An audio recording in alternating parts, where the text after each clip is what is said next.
Estou precisando de uma ajuda. Meu neto, o William,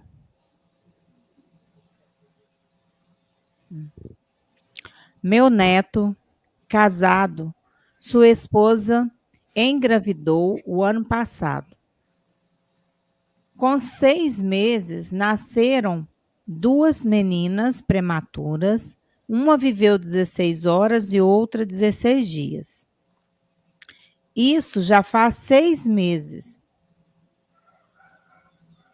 do desencarne delas. Só que meu neto está muito mal, bem descontrolado, não quer ficar junto da família, diz que está sendo abandonado por todos nós.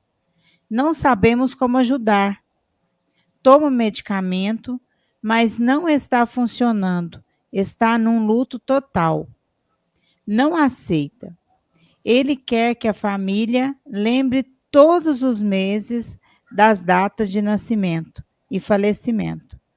Já convidamos a ir no centro espírita, mas ele diz que já está fazendo terapia em grupo, na internet, com outros pais que perderam seus filhos. Precisamos de uma palavra para ajudar eles. Jorge, muito obrigado. Espero ser atendida, porque são muitas pessoas envolvidas. Eu queria que vocês pudessem dizer algumas palavras para essa família. Quem começa, sei lá? Quer que eu fale? Eu não quero que você feche. Bom, as circunstâncias que são trazidas pelo caso são circunstâncias muito graves, né? Você tem uma gravidez dupla, gêmeos, as pessoas se programam para 2 crianças, e daí ocorre uma gravidez que tem uma interrupção no 6º mês, e 2 crianças que estavam previstas de integrarem a família, cada uma a seu turno, 16 horas, 16 dias, retornam para o mundo espiritual. Então, a primeira coisa que a gente precisa fazer é a compreensão sobre a gravidade do fato, né? A família não pode se movimentar num sentimento de que é fácil superar essa situação. Não é fácil. E isso, na verdade, está muito preso aos aspectos da compreensão do homem sobre o que seja a vida. Nossa sociedade nos empurrou para um beco escuro da descrença. E nós estamos praticamente, boa parte de nós, contaminados com essas ideias. Então, quando as provas da vida se apresentam, quando as dores se avizinham de nós não temos lastro para lidar com a frustração, para lidar com a decepção, porque a força da criatura humana ela vem da fé. Quando eu me sinto desatendido nas minhas expectativas, eu não possuo força de fé para entender determinados fenômenos que a vida possui, eu posso entrar em processo depressivo, que é o que está acontecendo com o seu neto. Seu neto está num processo depressivo que precisa ser respeitado. E aí a gente percebe a gravidade de tudo isso, da importância de nós nos prepararmos antes que os dramas aconteçam. Porque às vezes a gente vai procurar o socorro depois que as nossas almas já estão profundamente apunhaladas. O ideal seria que a gente procurasse fazer essa preparação no antes de tudo isso, que nós nos tomássemos um remédio preventivo para a dor, para que quando a dor nos chegasse, eu tivesse a vacina contra a dor augusta a partir do momento em que a fé me visitasse o interior. Como a gente não tem, eu não estou culpando o seu neto, mas isso é uma situação muito presente, nós percebemos o quanto é doído para nós a procura de uma solução quando a fé nos falta. Uma sinalização para as nossas casas espíritas, da necessidade de nós ampliarmos o trabalho de socorro para os que padecem. Fundamental que as casas espíritas se enxerguem como um grande hospital do coração, um grande espaço para o acolhimento das almas que precisam de algum esclarecimento e consolo. Samir? Eu já conheci várias pessoas, e até por experiência própria, eu entendo ele, né? E eu quero até conversar com essa vozinha tão querida, tão preocupada, né? Que é muito difícil quando a gente observa que as pessoas ao nosso redor estão esquecendo aquela pessoa que partiu, que a gente tanto ama. Mas como que você esqueceu da minha filha, das minhas filhas, do meu filho, se eu ainda amo? Como é que você está querendo que eu pare de chorar? Então, isso dói muito. Então, a família precisa compreender que dor não tem prazo. Dor não tem prazo. E esse tipo de dor, a gente não pode virar ampulheta e dizer, você tem esse tempo para sofrer, depois toca a vida que você tem que esquecer, esquece e desliga. Isso não existe, sabe? Ele está passando ainda pelo luto. E o luto precisa ser, não é só respeitado, ele precisa ser acolhido.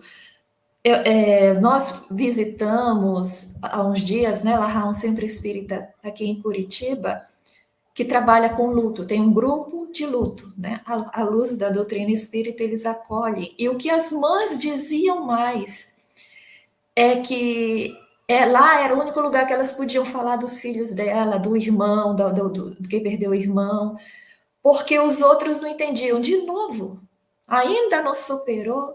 E não superei. Faz 10, 15 anos eu ainda lembro, eu quero falar. E que muitas pessoas evitam milagro, ou algo que vai machucar. Não é assim. Você sentar e dizer, eu entendo sua dor, você teve 2 filhas, você sonhou, escolheu o nome dessas meninas, imaginou como é que elas seriam, criar elas juntas, aquilo que pais de gêmeos fazem, tudo isso foi planejado. Então, conversar sobre isso faz bem para a pessoa, porque a pessoa vai trabalhando seu luto. Esse é o primeiro ponto. O segundo ponto é aquilo que o Elahá colocou. A pessoa que acha que perdeu as filhas, que perdeu aquela pessoa, sofre muito mais daquela que compreende que nunca vai perder esses filhos, essas filhas, né?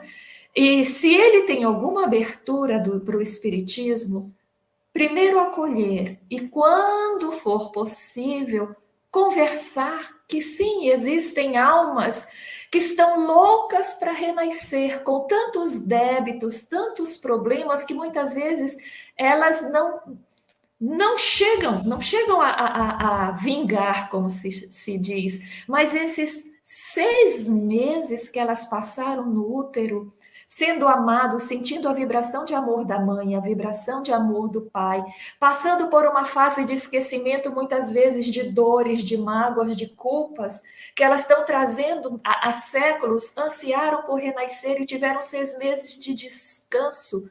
6 meses enquanto o corpo espiritual, perispírito, foi cuidado. Isso foi um presente tão grande para essas 2 almas.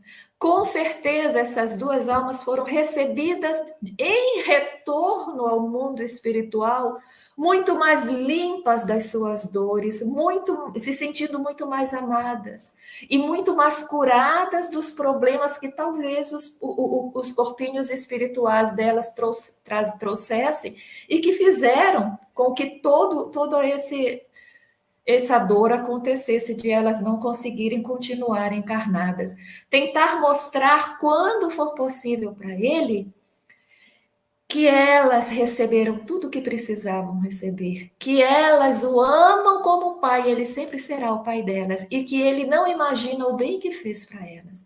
Elas vieram com o renascimento de pronto-socorro, sabe? Aquela coisa rápida para melhorarem, e que vai haver oportunidade de eles se encontrarem de novo. É o que se pode dizer. Rubens, queria fazer só um ponto a mais. Pode falar. Se existe da parte dele uma decepção com a família por conta da não lembrança, uma forma de promover a cicatrização, porque a cicatrização vai deixar sempre a marca, mas é fechar a ferida, mas não desaparecer, ajudar nessa questão do luto, a família poderia se antecipar. Não são essas datas? Então celebra as datas, chama ele, celebra e ora. Então você dá com uma mão e pega com a outra.